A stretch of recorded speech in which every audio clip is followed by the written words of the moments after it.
తీసుకొచ్చింది ఎవరు? మీరు కాదా? అంటారండి, రాయలసీమలు అంటారు, కత్తి పెట్టిన వాడు ఆ కత్తికే పోతాడని. మీరు చేసిన పాపం మీరు ఈరోజు అనుభవించాలి. అవన్నీ నాకు అర్థం వదిలిపెట్టేసి కాదు ఏంటంటే, వాస్తవం చెప్తున్నా వెంకటకృష్ణ గారు, చెప్పండి చెప్పండి చెప్పండి. వాస్తవం చెప్తున్నా. ఇంతవరకు చంద్రబాబు నాయుడు గారు కానీ నారా లోకేష్ గాని ఎవ్వరికి ఫ్రీ హ్యాండ్ ఇవ్వలేదండి వీళ్ళ మీద దాడులు చెప్పని. ఇది వాస్తవం.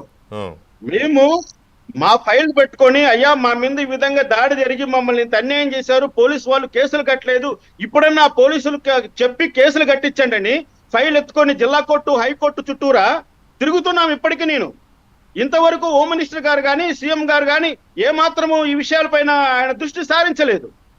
ఇంకా మేము ఏం చేయాలి? ఇంకా మీరు పట్టించుకోరు, పోలీసులు కేసులు కట్టరు, మా చేతులు ఎరగొట్టుకున్నాం, మా ప్రాపర్టీలు ధ్వంసం చేయించుకున్నాం, మా కార్లన్నీ ధ్వంసం చేసేశారు. పేదవాళ్ళం మేము.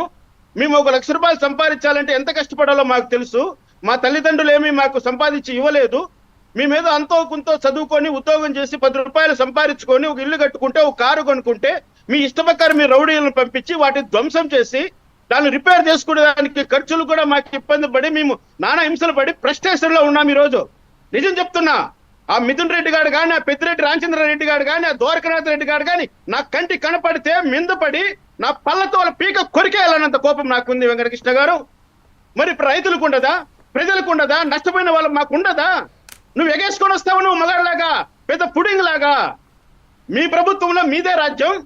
ఈ ప్రజారాజ్యంలో ఈ రోజు ప్రజా ప్రభుత్వం ఏర్పడింది, కూటమి ప్రభుత్వం అధికారంలో ఉంది. ఇప్పుడు కూడా మీవే పెత్తనాలా?